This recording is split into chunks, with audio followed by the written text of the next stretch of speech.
السلام علیکم ورحمۃ اللہ وبرکاتہ۔ نحمدہ ونصلی علی رسولہ الکریم، اما بعد، فاعوذ باللہ من الشیطان الرجیم، بسم اللہ الرحمن الرحیم۔ رب اشرح لی صدری ویسر لی امری واحلل عقدۃ من لسانی یفقہوا قولی۔ اللہم اشرح صدورنا للاسلام وزین اخلاقنا بالقرآن ونور قلوبنا بالقرآن۔ اللہ تعالیٰ کی حمد و ثنا کے بعد آج الحمدللہ ہم قرآن پاک کی آیت نمبر 40 سے سٹارٹ کریں گے، جو کہ کل اور پرسوں دو جو لیسن تھے اس میں تھا حضرت آدم کا تذکرہ، آدم کو پیدا کیسے کیا، فرشتوں سے بات کی، فرشتوں نے آگے سے کیا ریئیکٹ کیا، اس کے بعد پھر اللہ تعالیٰ نے حضرت آدم پر جو تیسرا انعام، 3 انعام اللہ تعالیٰ نے کیے نا، چوتھا انعام یہ بھی تھا کہ اللہ تعالیٰ نے ان کی توبہ قبول کر لی، ٹھیک ہے۔ تو اللہ تعالیٰ نے جو انعامات کیے تھے، جنت میں بسایا، ان کی توبہ یعنی جنت سے پھر دنیا پہ بھیجا، پھر ان کی توبہ قبول فرمائی، جب ان کی ان سے غلطی ہو گئی، پھر اللہ نے کہا کہ میرے پاس، میری طرف سے تمہارے پاس ہدایات آئیں گی، جو مانے گا اس پر کسی قسم کا خوف و خطرہ نہیں ہوگا، جو نہیں مانے گا وہ ہمیشہ ہمیشہ کا جہنمی تو ہوگا، لیکن وہ ہمیشہ ہمیشہ کا ہوگا۔ تو آج کے لیسن میں ہم پڑھیں گے آیت نمبر 40، یا بنی اسرائیل، یہاں سے بنی اسرائیل کا تذکرہ سٹارٹ کیا جا رہا ہے، ٹھیک ہے۔ تو یا بنی اسرائیل، پہلے آپ اس کو پڑھیں گے تجوید، ٹھیک ہے، غور سے، لفظوں پہ غور کرنے سے پھر آپ کو سمجھ آئے گی کہ ہمیں اس کو کیسے پڑھنا ہے، سننا ہے، دہرانا نہیں ہے۔ کوشش کریں آپ ساتھ ساتھ غور سے بس سنیں، لفظوں پہ غور کریں، انگلی اوپر رکھیں قرآن پاک کے اوپر، نظریں اوپر رکھیں، دائیں بائیں نہیں دیکھنا۔ یا بنی اس سٹی میں نے نکالی ہے، اسرائیل، دال باریک ہے، لذکروا نعمتی التی انعمت علیکم، انعمت، یہاں جو میں نے کیا ہے انعمت، یہاں بتائیں گے کون سا قاعدہ ہو رہا ہے؟ انعمت، انعم، یعنی یہاں پر میں نے کیوں نہیں پڑھا؟ اس لیے کہ یہاں پر اظہار ہو رہا ہے۔ انعمت، نون ساکن کے بعد عین، حروف حلقی آ گیا، حروف حلقی 6 ہے، حمزہ ہا، عین ہا، غین خا میں سے جب کوئی آگے نون ساکن کے بعد آ جائے تو وہاں اس کو اظہار کر کے ظاہر کر کے پڑھیں گے۔ علیکم و اوفو بعہدی، اوفی بعہدکم، عین کو حلق سے نکالیں گے اور ساتھ ہا کو موٹا کر کے پڑھیں گے۔ بعہدکم وإیای فارہبون، وإیای فارہبون۔ اب لفظی ترجمہ کیا ہے؟ یا بنی اسرائیل، یا بنی، اے بنی بیٹو، اولاد، اسرائیل، اسرائیل کی۔ اچھا یہاں پر ہے بنی، کیا ہے؟ یہاں پر ہے بنی، بنی کیا ہے؟ آپ خود دیکھتے ہیں کہ بنی ہم عام لفظوں میں یوز کرتے ہیں، یا کو الگ کر دیں، نون ساکن کو الگ کر دیں، یا لاسٹ پہ جو یا ہے اس کو سائڈ پہ کر دیں، تو کیا بنے گا؟ بے اور نون رہ جائے گا، تو یہ بن رہ جائے گا، ٹھیک ہے۔ تو بن کا مطلب کیا ہوتا ہے؟ بیٹا، بن کا مطلب بیٹا۔ اور ایک جیسے ہم بولتے ہیں یہ ابن عبداللہ، ابن قاسم، ابن موسیٰ، یعنی موسیٰ کا بیٹا۔ تو ابن الوقت بھی بولتے ہیں ہم، وقت کا بیٹا، ابن الوقت۔ اسی طرح سے جو منہ بولا بیٹا ہوتا ہے نا، اس کو متبنہ بیٹا بھی بولتے ہیں، متبنہ، منہ بولا بیٹا، متبنہ، ٹھیک ہے۔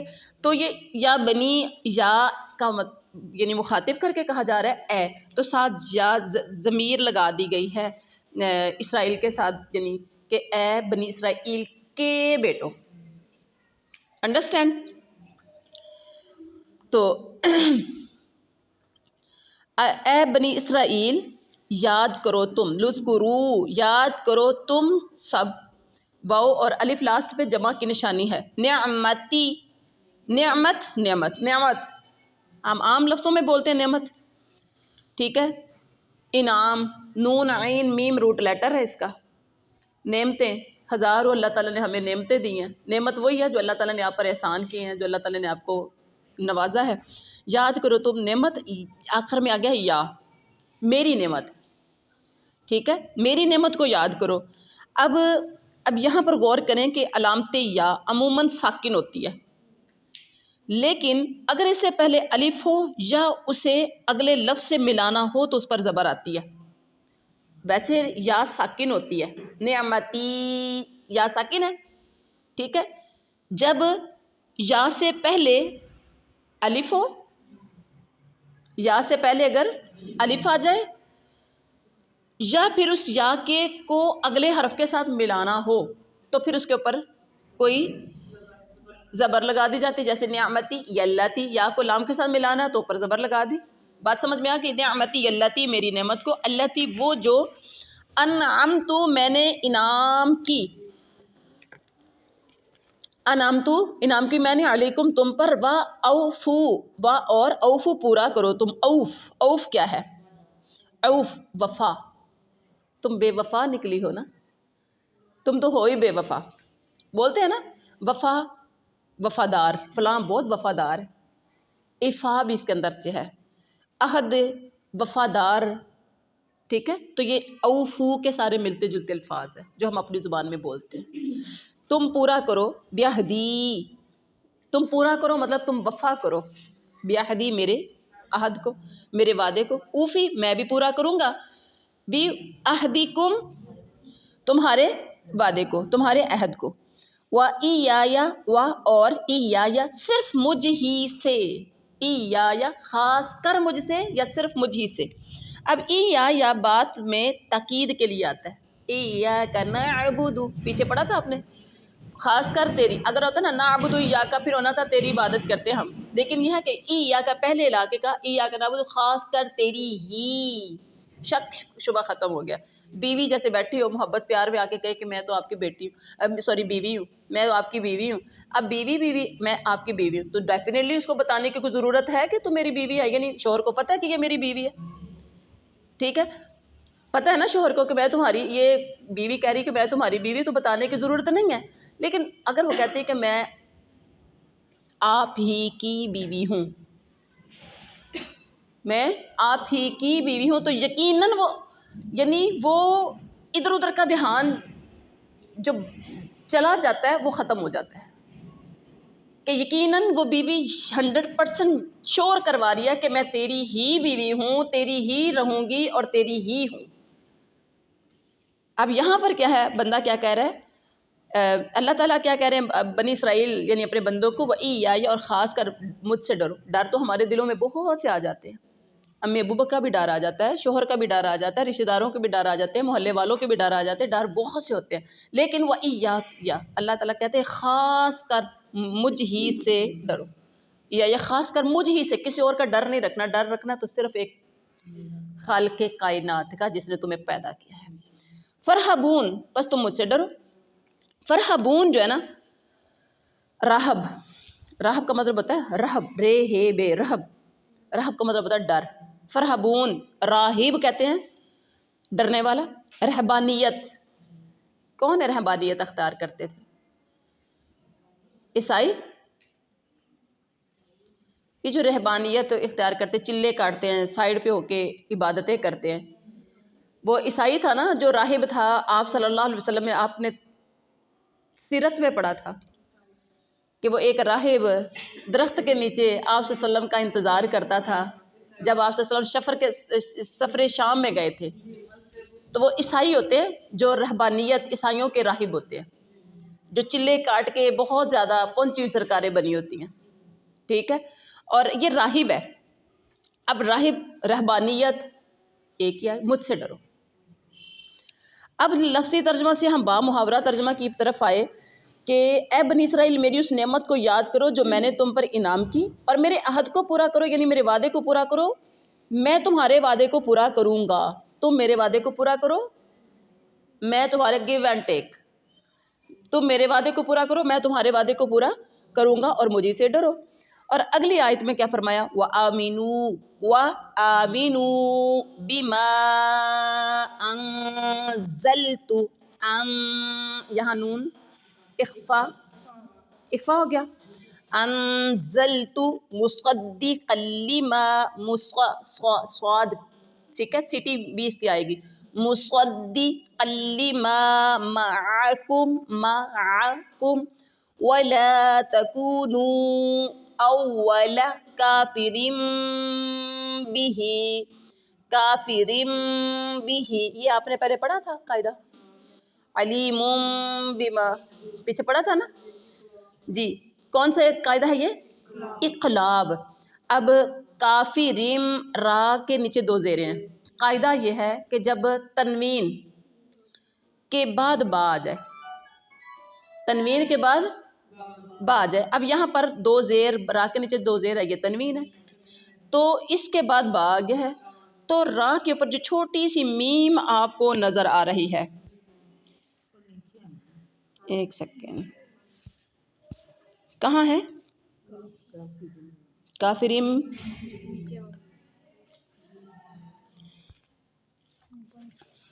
ادھر سے پیج اوپن کرنا یاد ہی نہیں رہا جی، را کے نیچے چھوٹی سی میم ہے، ٹھیک ہے، نظر آ رہی ہے سب کو میم؟ اس میم کو کیا کریں گے؟ تنوین ہے نا، تو اس کو کیا کریں گے؟ میم میں بدلیں گے، تنوین کو کیا کریں گے؟ کافی رن بھی ہی تھا نا، تو اس کو رن نہیں بولیں گے، رم، را کو میم کے ساتھ ملا دیں گے، کافی رم بھی ہی ولا تشترو، اچھا تشترو پیچھے تھا انزلتو، ہم نے پڑھا، ٹھیک ہے، انزلتو کا مطلب ہم عام لفظوں میں کیا استعمال کرتے ہیں؟ نزول، نازل، انزال، شان نزول، یہ فلاں صورت کا شان نزول کیا ہے۔ اس کے بعد ہے مصدق کلمہ، مصدق کے لفظ بھی ہم عام استعمال کرتے ہیں، کیا کرتے ہیں؟ تصدیق، مصدقہ ذرائع سے مجھے یہ پتہ چلا ہے، مصدقہ ذرائع سچے جو ذرائع ہیں نا، وہ ان سے مجھے پتہ چلا اس بات کا کہ یہ بات ایسے نہیں تو ایسے ہے، مصدق، تصدیق۔ اور اس کے بعد ہے یہاں پر معک، کیا ہے؟ معک کا مطلب کیا ہوتا ہے؟ ما ساتھ، ہم آگے جب لفظی ترجمہ پڑھیں گے تو پھر اس میں دیکھیں گے بھی۔ اچھا جی، وَلَا تَشْتَرُوا بِآيَاتِي ثَمَنًا قَلِيلًا وَإِيَّايَ فَاتَّقُونِ، لفظی ترجمہ اور آمنو تم سب ایمان لاؤ، بما اس پر جو انزلتو میں نے نازل کیا، مصدق تصدیق کرنے والا، صدق تصدیق، مصدقہ ذرائع، لما اس کی جو معکم تمہارے ساتھ ہے، معکم تمہارے ساتھ، ہم عام جب کسی کو انویٹیشن بھیجتے ہیں شادی کا تو کیا لکھتے ہیں؟ ما اہل و عیال، کیا مطلب ہے؟ بما اہل و عیال بولتے ہیں کہ آپ نے اپنے پوری فیملی یا ود فیملی، ما ود کے معنوں میں بھی آ جاتے ہیں، ٹھیک ہے، تو اس طرح سے، تو یہ معکم تمہارے پاس، تمہارے ساتھ، ولا اور نہ، تکونو تم سب ہو جاؤ، اول سب سے پہلا، یہ کلاس میں اول آیا، اول کا مطلب پہلا، سب سے پہلے کافر بھی ہی، کفر کرنے والے بھی اس کے ساتھ، ولا اور نہ، تشترو تم سب بیچو، بے آیاتی میری آیتوں کو، ثمنً قلیلا، ثمن قلیل، ثمن تھوڑی، ثمن قیمت قلیل تھوڑی، اور یا صرف مجھ ہی سے، فتقون تم سب ڈرو، فرحبون کا معنی بھی ڈرنا، فتقون کا معنی بھی ڈرنا جی۔ اور اب یہاں پر ہے وَآمِنُوا بِمَا أَنزَلْتُ، با محاورہ ترجمے کی طرف آپ آ جائیں، اور اس کتاب پر ایمان لاؤ جو میں نے تمہاری کتابوں میں کی تصدیق میں نازل فرمائی ہے۔ پہلی کتابوں کی تصدیق میں کون سی کتاب نازل فرمائی؟ قرآن مجید۔ اور اس کے ساتھ تم ہی پہلے کافر نہ بنو، کیونکہ وہ پہلے جس شریعت کو لے کے چل رہے تھے انہیں تو پتہ تھا، یقین تھا کہ یہ اللہ کے نبی لے کر آئیں، یہ اللہ کی طرف سے نازل ہوئی ہے۔ اب دوسری کتاب آ گئی تو پڑھے لکھے کو کیا پڑھانا، لیکن اللہ نے کہا تم ہی سب سے پہلے، تم جانتے بوجھتے ہو نا، پڑھے لکھے ہو، سمجھدار ہو، تمہیں پتہ ہے، تمہارے دور میں پہلی کتاب آئی تھی، تم اس کو پڑھتے ہو، تم ان کتابوں کے اندر نشانیاں میں موجود ہے، سب کچھ موجود ہے، اب دھیان تم نے یہ رکھنا ہے، وَلَا تَكُونُوا أَوَّلَ كَافِرٍ بِهِ، تم نے سب سے پہلا کافر نہیں بننا، ولا تشترو بآیاتی، اور نہ تم تشترو فروخت کرو، اشترا کیا ہے یعنی کہ بیچنا، بے مشتری، ٹھیک ہے، تو تم نہ بیچنا بھی آیاتی میری آیات تمنن قلیلہ تھوڑی قیمت میں، یا فتقون اور مجھ سے صرف ڈرو۔ اب یہاں پر پیچھے سے دیکھیں ہم نے یہ 2 آیات پڑھ لی ہیں، یا بنی اسرائیل سے سٹارٹ ہو کے یہاں پر یہ سارا اللہ تعالیٰ مخاطب ہے کس کو؟ بنی اسرائیل کو۔ بنی اسرائیل کون ہے؟ بنی اسرائیل کا معنی جو ہے نا وہ ہے عبداللہ کے معنی میں، اسرائیل بمعنی عبداللہ۔ حضرت یعقوب کا یہ لقب تھا، اسرائیل حضرت یعقوب کا یہ لقب تھا۔ یہود کو بنی اسرائیل کہا جاتا ہے، یعنی یعقوب کی اولاد، کیونکہ حضرت یعقوب کے 12 بیٹے تھے، جن سے ان کے 12 بیٹوں سے 12 قبیلے بنے، اور ان میں بکثرت انبیاء اور رسول آئے، زیادہ سے زیادہ ان کے اندر کیا ہوئے؟ انبیاء اور رسول آئے۔ بنو اسرائیل ہی میں سے یہود ہوئے ہیں، جن کو عرب میں اس کی گزشتہ تاریخ اور علم و مذہب سے وابستگی کی وجہ سے ایک خاص مقام حاصل تھا، اس لیے انہیں گزشتہ انعامات الہی یاد کروا کے کہا جا رہا ہے۔ پچھلے جو ان کے باپ دادا پر بڑوں پر جو انعامات ہوئے تھے نا، وہ سارے انعامات انہیں یاد کروا کے کہا جا رہا ہے کہ تم میرا وہ وعدہ پورا کرو جو تم سے نبی آخر الزماں کی نبوت اور ان پر ایمان لانے کے متعلق جو لیا گیا تھا نا، وہ وعدہ یاد کرو۔ اگر تم اس عہد کو، اس وعدے کو پورا کرو گے تو میں بھی اپنا وعدہ پورا کروں گا کہ تم سے وہ بوجھ اتار دیے جائیں گے جو تمہاری غلطیوں اور کوتاہیوں کی وجہ سے بطور سزا تم پر لاد دیے گئے تھے، اور تمہیں دوبارہ عروج عطا کیا جائے گا، اور تم مجھ سے ڈرو، میں تمہیں مسلسل اس ذلت میں مبتلا رکھ سکتا ہوں جس میں تم بھی مبتلا ہو اور تمہارے آباء و اجداد بھی مبتلا رہے، تم دوبارہ رہ سکتے ہو اگر تم نے عمل نہ کیا تو یہ ہے نا ولا تکونوا کافرین بہ، تم اس کے ساتھ سب سے پہلے کافر نہ بنو۔ بہ کی ضمیر کس کی طرف جا رہی ہے؟ کس کی طرف اشارہ کری؟ بہ کس کی طرف ہے؟ بہ کی ضمیر قرآن کریم کی طرف ہے، تم اس کے ساتھ سب سے پہلے کفر نہ کرو۔ کس کے ساتھ؟ قرآن کے ساتھ۔ یا پھر اس کی ضمیر جا رہی ہے حضرت محمد رسول اللہ صلی اللہ علیہ وسلم کی طرف کہ تم محمد صلی اللہ علیہ وسلم کے ساتھ سب سے پہلے کفر نہ کرو، یعنی ان کا انکار نہ کرو۔ دونوں ہی قول صحیح ہیں، قرآن کی طرف اشارہ کیا جائے تو بھی ٹھیک ہے، محمد صلی اللہ علیہ وسلم کی طرف ہو تو بھی ٹھیک ہے، کیونکہ دونوں آپس میں لازم و ملزوم ہے۔ جس نے قرآن کو مارا اس نے نبی کو مانا، جس نے نبی کو مانا گویا اس نے قرآن کو مانا، جس نے قرآن کا انکار کیا اس نے نبی کا انکار کیا، جس نے نبی کا انکار کیا اس نے قرآن کا انکار کیا۔ تو پہلے کافر نہ بنو کا مطلب کہ ایک تو تمہیں جو علم ہے دوسرے اس سے محروم ہے، کیونکہ نبوت کا سلسلہ کس میں آ رہا تھا؟ بنی اسرائیل کی اولاد میں، حضرت یعقوب کی اولاد میں آ رہا تھا نا، تو یہ زیادہ ان کو علم تھا جبکہ دوسروں کو علم نہیں تھا۔ حضرت ابراہیم کے 2 بیٹے تھے، اسحاق اور اسماعیل، اور نبوت کا سلسلہ سارا سٹارٹ ہوا تھا اسحاق کی لڑی سے، جبکہ محروم تھا اسماعیل کی لڑی، ایسا ہی ہے نا۔ تو انہیں اسپیشلی یاد کرایا جا رہا ہے کہ یہ نام تم پر ہی ہوا ہے تو تم ایسا نہ کرنا اس لیے تمہاری ذمہ داری سب سے بڑی ہے۔ جو پڑھا لکھا ہو نا، امی کیا کہتی ہیں، جو پڑھی لکھی بیٹی ہو تو کہتی ہیں بیٹا مجھے تم سے ہی امید ہے کیونکہ تم پڑھی لکھی ہو، اور باپ بھی پڑھے لکھے سے زیادہ امید رکھتا ہے، ایسا ہی ہے، اور سسرال بھی پڑھی لکھی بہو سے زیادہ امیدیں لگاتے ہیں۔ اور ہم بھی معاشرے میں جو پڑھا لکھا ہو نا، اس سے کوئی غلطی ہو جائے تو ہم اس کو خوب چرچا کرتے ہیں، جیسے جنگل میں آگ پھیلتی ہے نا، ایسے لوگ وہ پڑھی لکھی ہو کے اس نے غلطی کی، پڑھا لکھا ہو کے اس نے غلطی کی، مولوی سے غلطی ہو جائے تو آپ خود دیکھ لیں، کرتے ہو کہ نہیں کرتے ہو؟ اس سے معافی نہیں ہوتی۔ پڑھا لکھا پڑھے لکھے تو ہم سمجھتے ہیں یہ فرشتے بن جائیں، بہو ہے تو یہ پڑھی لکھی فرشتی ہونی چاہیے، ایسے ہی ہے، فرشتہ صفت ہونی چاہیے، کوئی غلطی نہ کرے، نہ لڑے، نہ جھگڑے، نہ بدتمیزی، نہ اونچا بولے، ہاں جی ہاں جی ہاں جی ہاں جی، بس اوبیڈینٹ ہو کے گزارے۔ بیٹی ہو تو وہ بھی اوبیڈینٹ، بیوی ہو تو وہ بھی ٹھیک ہے، اور کئی بار تانا بھی مل جاتا ہے جی تینوں پڑھی لکھی لیا آتا فائدہ کی ہویا، ایسا ہو جاتا ہے۔ تو اس کے لیے یہ ہے کہ اب اللہ نے بھی انہیں یہی کہا کہ تم پڑھے لکھے ہو، ہے نا، پھر اس کا مطلب یہ ہوا نا کہ آپ سارے دین کا علم حاصل کر رہے ہو، صرف آپ قرآن کا ترجمہ تشریحی پڑھ کے چلے جاؤ نا، تو یقین مانیے ہم سب کی زندگی بدل سکتی ہے، ہمیں اور کسی کتاب کی ضرورت نہیں پڑ سکتی، کیونکہ قرآن کے اندر ہمارے نبی کی زندگی بھی آ جاتی ہے نا، حدیثوں کی شکل میں ہم تشریح کرتے ہیں جو، تو قرآن اور حدیث یہ سامنے رکھ کے آپ زندگی گزارے تو بہترین زندگی آپ گزار سکتے ہیں، اور پھر تانا بھی آپ کو اتنا ہی بڑا ملنا ہے، یہ ذہن میں رکھیے گا، اگر غلطی ہوئی، نافرمانی ہوئی تو پھر تانا اتنا ہی بڑا ملنا ہے جتنا یہ بنی اسرائیل کو مل رہا ہے جی۔ اب ذمہ داری تمہاری بڑی ہے، سب سے زیادہ ہے۔ دوسرا نمبر پر یہود میں، مدینہ میں یہود کو سب سے پہلے دعوت ایمان دی گئی۔ مدینہ میں جب آپ صلی اللہ علیہ وسلم گئے تھے تو وہاں پر یہود کو سب سے پہلے دعوت ایمان دی گئی، ورنہ ہجرت سے پہلے بہت سے لوگ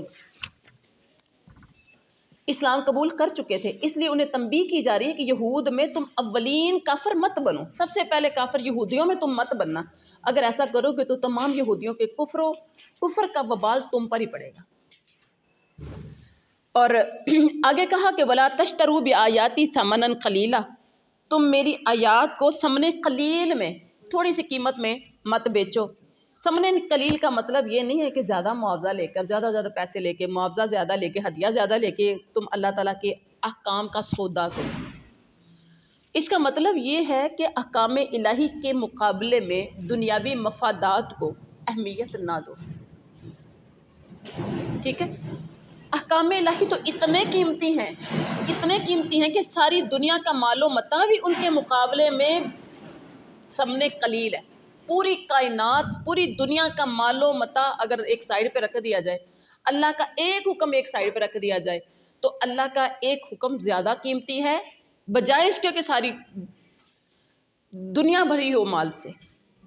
اس کا مطلب یہ ہے کہ اللہ کا حکم اب مجھے اور آپ کو بھی ہے، اللہ کے احکام۔ اور اگر ہم اپنے گھر کے معاملات میں لیں نا، بہت بار ہم بے جا غلط کسی کی فیور کر جاتے ہیں، کبھی کبھی بہو ساس کی فیور کر جاتی ہے، دو کی لڑائی ہو جائے تو وہ فیور ایک کر جاتی ہے ساس کو بچانے کے لیے، ہے نا؟ کبھی کبھی شوہر کو فیور کرنی پڑتی ہے بیوی کو بچانے کے لیے، کبھی کبھی بیوی کو شوہر کو فیور کرنی پڑتی ہے اپنے شوہر کو بچانے کے لیے، کبھی کبھی بچوں کی خاطر ماں کو فیور کرنی پڑتی ہے، کبھی بہن کو بھائی کی خاطر، دو کزنس کی لڑائی ہوگی آپ کے بھائی کے ساتھ تو آپ کو فیور تو بھائی کی کرنی، لیکن ہم کیا کرتے ہیں، ہم سے کوئی گواہی پوچھتا ہے تو ہم اپنے کی فیور کر جاتے ہیں، نہیں، یا پھر بات کو گول مٹول کر جاتے ہیں، گول مول کر جاتے ہیں، پھر سمجھتے بلا کیا ہوتے ہیں کہ بین معاملہ رہے، ٹھیک ہے؟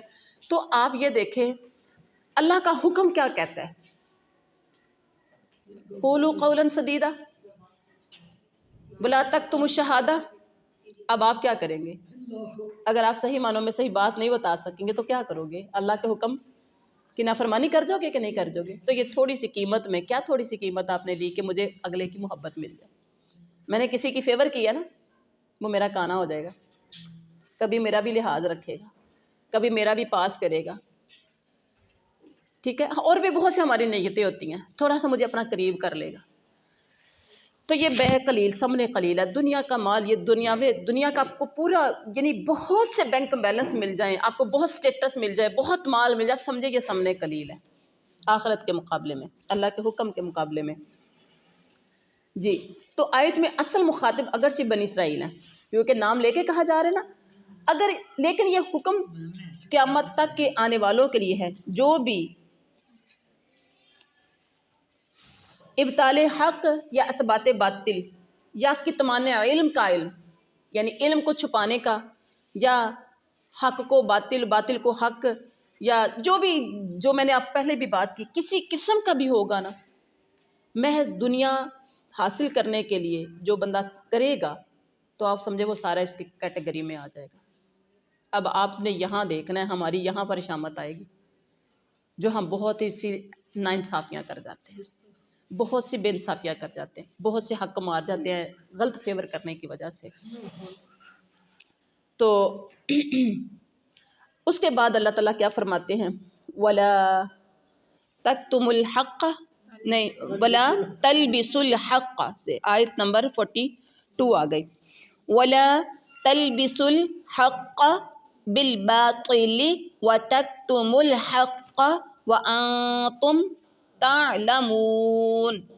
لفظی ترجمہ دیکھیے، وا اور، لا نہ، تلبسو تم سب ملاؤ، لبس تم سب نہ ملاؤ، خلط ملط کرو، حق کو باطل کے ساتھ، بتک تم الحق اور تم سب نہ چھپاؤ حق کو، حالانکہ وا اور، انتم تم تعلمون جانتے ہو۔ اب یہاں پر دیکھو با محاورہ ترجمہ ہم کرتے ہیں کہ تم حق کو باطل کے ساتھ خلط ملط نہ کرو، یا حق کو باطل کے ساتھ نہ ملاؤ، اور نہ حق کو چھپاؤ، تمہیں تو خود اس بات کا علم ہے، جس کو علم ہے اس کو حق چھپانا نہیں چاہیے، جو ہم تشریح ساری یہ 3 آیات کی تشریح اکٹھی کر چکے ہیں۔ ٹھیک ہو گیا؟ آگے ہے وَأَقِیمُوا الصَّلَاةَ وَأَقِیمُوا الصَّلَاةَ وَآتُوا الزَّکَاةَ۔ ایک منٹ،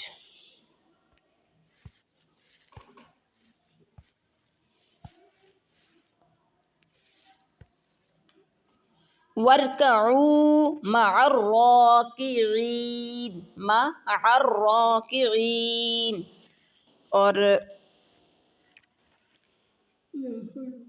اچھا وَأَقِیمُوا الصَّلَاةَ اور تم سب قائم کرو الصلاۃ نماز، وَآتُوا الزَّکَاةَ اور تم دو زکوٰۃ، وَارْکَعُوا اور تم سب رکوع کرو مع الراکعین رکوع کرنے والوں کے ساتھ۔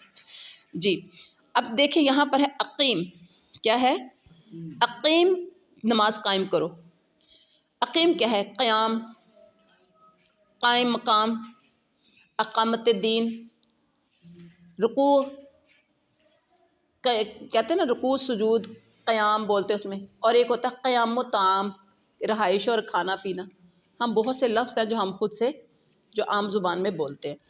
تو اقیم قائم کرو، صلاۃ نماز، صوم و صلاۃ صوم صلاۃ، اور اسی طرح سے مصلی جس جگہ پہ نماز پڑھتے ہیں، ٹھیک ہے۔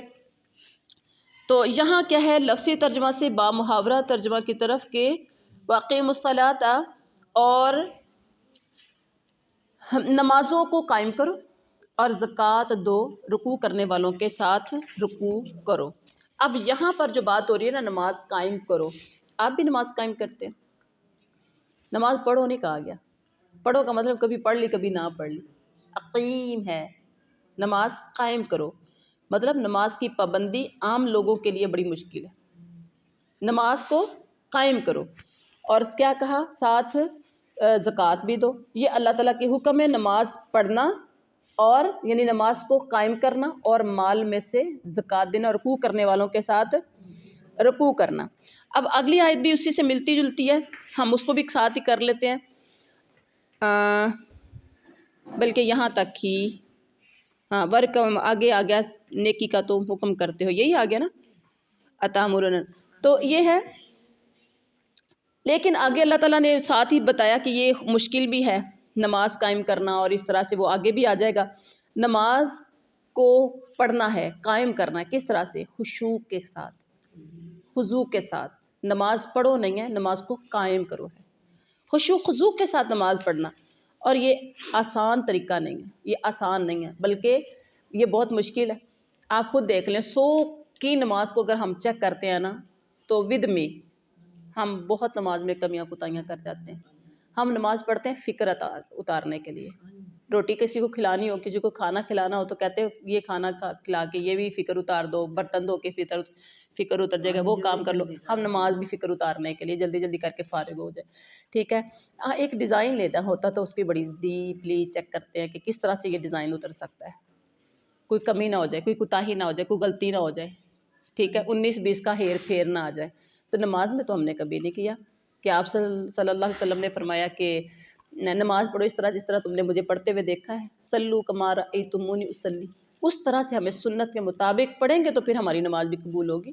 جیسے آپ ڈیزائن اتارتے وقت 19-20 کا ہیر پھیر نہیں مارتے نا، تو ایسے ہی نماز پڑھتے وقت بھی آپ کو 19-20 کا ہیر پھیر نہیں مارنا،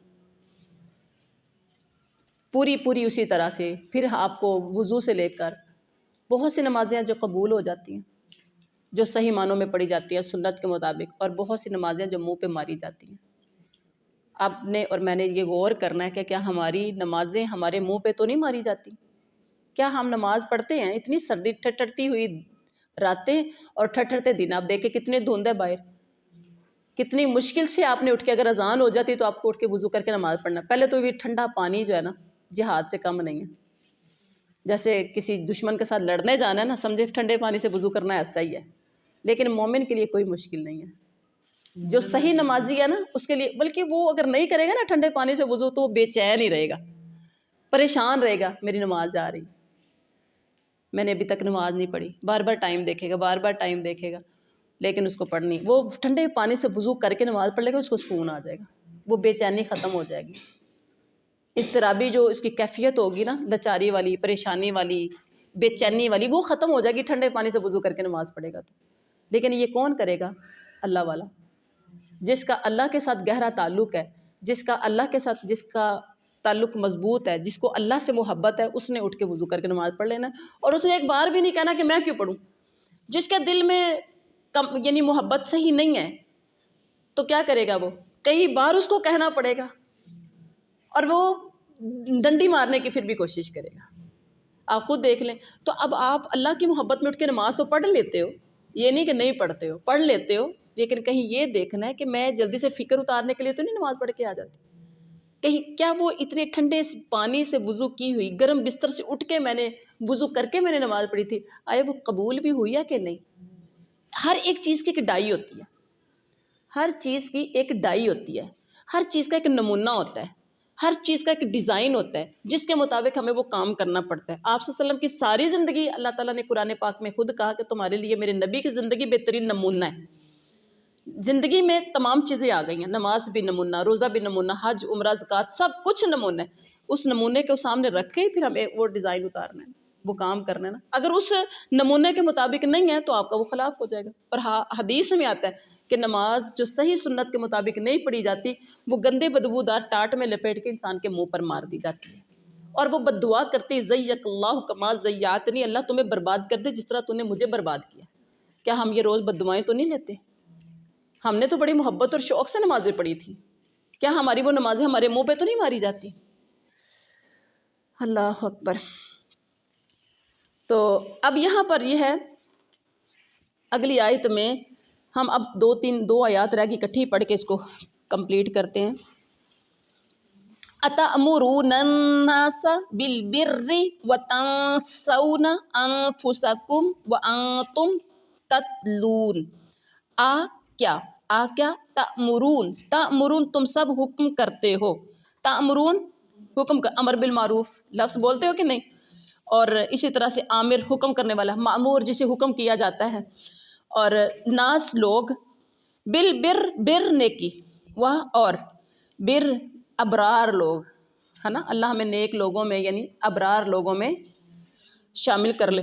تو وہ اور تنسونا تم بھول جاتے ہو, نس تم بھول جاتے ہو, تم سب بھول جاتے ہو. نسیان ہوتا ہے نا, یہ میرے نسیان کی غلطی ہے, بھولنے کی غلطی ہے مجھے, ٹھیک ہے. انفسکم اپنے آپ کو, و اور انتم تم, تتلون تم سب تلاوت کرتے ہو, تم سب تتلون تلاوت پڑھنا, ٹھیک ہے.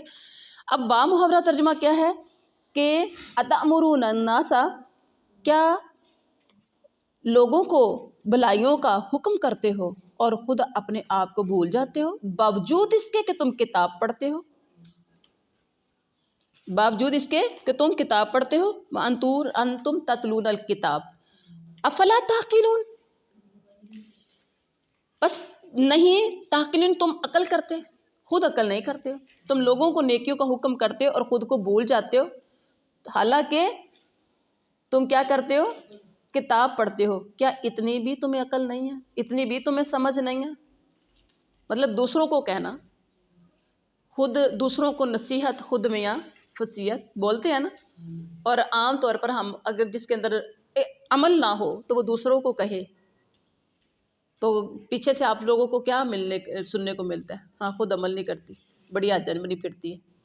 کچھ لوگ یہ بھی کہتے ہیں بلی 100 چوہے کھا کے 100 چوہے کھا کے بلی آجرو چلی. مطلب کیا ہے کہ اب ساری زندگی اس نے ایسے غلط زندگی گزاری ہے, اور اب یہ نیکیوں کا, اب نمازیں پڑھنا شروع ہو گئی ہے, یا اب یہ ہمیں تبلیغ کرنا شروع ہو گئی, بولتے ہیں نا اس طرح سے, ٹھیک ہے. تو اب وہ لوگ کیا کرتے تھے, لوگوں کو نیکیوں کا حکم کرتے تھے، خود عمل نہیں کرتے تھے۔ تو اللہ تعالیٰ نے کیا کہا کہ یہ عادت اچھی نہیں ہے۔ اور ایک جگہ پر قرآن پاک میں آتا ہے کہ تم لوگوں کو نیکیوں کا حکم کرتے ہو اور خود عمل نہیں کرتے ہو، کبر مقتا عند اللہ لما تقولون ما لا تفعلون، تم میں جو عمل خود نہیں ہے وہ لوگوں کو کیوں کہتے ہو؟ کبر مقتا عند اللہ، یہ اللہ کے ہاں بڑا برا عمل ہے، خود عمل نہ کرنا۔ اور آپ ذہن میں رکھیں، بلیو می کہ زبان میں تاثیر بھی نہیں ہوتی کہنے والے میں جب اس کے اندر خود عمل نہیں ہوتا، تو اس کی زبان میں بھی تاثیر نہیں ہوتی۔ تو یہ بنی اسرائیل کو اللہ تعالیٰ کیا کہہ رہے ہیں کہ تم لوگوں کو حکم کرتے ہو، خود اپنی جانوں کو بھول جاتے ہو۔ آج یہ ان کے لیے نہیں تھا، آج یہ ہمارے لیے بھی ہے، ہمیں خود بھی عمل کرنا ہے، لوگوں کو بھی کہنا ہے۔ اور اس کے بعد ہے وَاسْتَعِینُوا بِالصَّبْرِ وَالصَّلَاةِ وَإِنَّهَا لَكَبِیرَةٌ إِلَّا عَلَى الْخَاشِعِينَ، لَكَبِیرَةٌ ہے یہاں پر، اچھا یہاں تن پڑا ہے، ہم نے اظہار کر دیا ہے نا؟ کیوں اظہار کیا؟ شاباش، تنوین کے بعد، تنوین دو زبر دو زیر دو پیش کے بعد، ویسے تو تنوین پر کیا ہوگا؟ غنہ ہوگا نا، لیکن اگر حروف حلقی میں سے کوئی آ جائے تو وہاں غنہ نہیں ہوگا۔ اب آگے دیکھیں الا آ گیا ہے، حمزہ آ گیا ہے، تو اس لیے یہاں پر اظہار ہوگا اظہار ہوگا، غنہ نہیں ہوگا۔ لَكَبِيرَةٌ إِلَّا عَلَى الْخَاشِعِينَ، و اور استعینوا تم مدد طلب کرو، بالصبر صبر کے ساتھ، والصلاۃ اور نماز کے ساتھ، یعنی صبر اور نماز کے ذریعے، یہاں با بمانے ذریعے کے کریں گے۔ و اور انہا بے شک وہ، یہاں سے بھول جاتی ہوں بار بار، وَاسْتَعِینُوا اور تم سب مدد طلب کرو، بالصبری صبر، والصلاۃ اور نماز کے ذریعے، وَإِنَّهَا اور بے شک وہ، لَكَبِیرَةٌ البتہ بڑی ہے، بڑی کا مطلب بوجھل ہے، بھاری ہے، اللہ مگر علی الخاشعین سب عاجزی کرنے والوں کے، الذین یظنون وہ لوگ جو، یظنون سب گمان کرتے ہیں، انہم ملاقو کہ بے شک وہ سب ملنے والے ہیں، ربہم اپنے رب سے، وانہم اور بے شک وہ، الیہ اس کی طرف، راجعون سب لوٹنے والے ہیں۔ اب دونوں آیات کا با محاورہ ترجمہ کیا ہے؟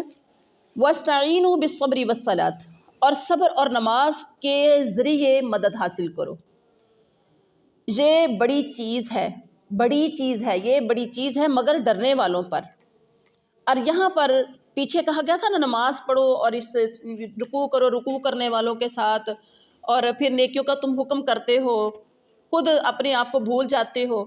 اور اب یہاں پر کیا اللہ تعالیٰ خود ہی کہہ رہے ہیں وَاسْتَعِینُوا بِالصَّبْرِ وَالصَّلَاةِ کہ صبر اور نماز کے لیے جو مدد طلب کرو، لیکن یہ بڑی چیز ہے۔ کیا ہے؟ یہ بڑی مشکل ہے، جو کہ بہت بھاری ہے۔ ہاں، جو اللہ سے ڈرنے والے ہیں ان کے لیے کوئی مشکل نہیں، جو پہلے ہم ان کی کافی حد تک کر چکے ہیں ڈیٹیل کے ساتھ۔ اور اس کے بعد فرمایا کہ وہ جو گمان کرتے ہیں، خاشعین لوگ کون ہیں؟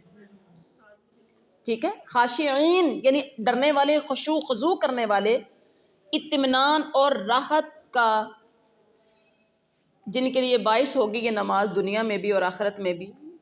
ٹھیک ہے، جو نماز پڑھ کے جو سکون حاصل کر لیتے ہیں، وہ کون حاصل کرتے ہیں؟ جو خشوع خضوع کے ساتھ نماز پڑھتے ہیں۔ یہ خاشعین ہے کون؟ ڈرنے والے ہیں کون ہیں؟ الذین یظنون، لفظی ترجمہ ہم نے کر لیا تھا، با محاورہ ترجمہ دیکھیے کہ جو جانتے ہیں کہ وہ اپنے رب سے ملاقات کرنے والے اور اس کی طرف لوٹنے والے ہیں، یہ خاشعین ہے۔ خاشعین پر کوئی مشکل نہیں ہے، باقی سب پر بھاری ہے، خاشعین پر بھاری نہیں ہے۔ خاشعین کون ہے؟ جو اپنے رب کی ملاقات کا یقین رکھتے ہیں، جنہیں پتہ ہے کہ مرنے کے بعد ہم نے زندگی کی گاڑی بڑی تیزی کے ساتھ رواں دواں ہے، ایک وقت آنا جہاں سٹاپ کر گئی، وہاں پر آپ کا سفر آخرت شروع ہو گیا۔ ٹھیک ہے، تو وہاں جا کے حساب کتاب دینا ہے نا، یقین ہے، مرنا ہے، حساب کتاب دینا ہے۔ مومن کا عقیدہ وبالآخرۃ ھم یوقنون، آخرت پر اس کا یقین ہے۔ تو خاشعین کو پتہ ہے کہ ہم نے رب سے ملاقات کرنی، جب ملاقات ہونی تو دائیں بائیں جو دو فرشتے بیٹھے ہوئے ہیں، نیکیاں بدیاں سب لکھ کے جا رہے ہیں، وہاں جو دائیں جانا والا نیکیاں لکھ رہا ہے، اس کے جو نیکیوں اگر بڑھ گئیں تو جنت کی صورت میں، اور دوسری بات اس سے رب کی ملاقات بھی آپ کی ہوگی، رب کا دیدار بھی آپ کو کرنا ہوگا انشاءاللہ۔ اور اگر گناہ زیادہ ہوئے، نیکیوں کا پلڑا ہلکا ہو گیا، گناہوں کا پلڑا بھاری ہو گیا، تو پھر اس کے بدلے میں کیا ہوگا؟ جہنم کی سزا ہوگی، ٹھیک ہے؟ تو یہاں پر ان خاشعین کو پتہ ہے کہ اپنے رب سے جا کے ملاقات کرنے، جب ملاقات کرنی ہے تو پھر اپنا ایک ایک قدم اٹھاتے ہیں تو سوچ سمجھ کر اٹھاتے ہیں، اپنی زندگی کے تمام معاملات کو سوچ سمجھ کر حل کرتے ہیں، اور زندگی کے تمام امور میں کوشش کرتے ہیں اللہ سے ڈرنے کی، اور پھر اسی کی طرف جانا، حساب کتاب ہوگا، پھر جو بھی ہوگا وہ سب اللہ تعالیٰ نے حساب کتاب لینا ہے۔ تو اسی لیے خاشعین کے علاوہ باقی سب کے لیے بڑی مشکل ہے، تو آپ دعا کر دیجئے اللہ ہمیں خاشعین میں شامل فرما دے۔ سبحان ربک رب العزت عما یصفون وسلام علی المرسلین والحمد للہ رب العالمین۔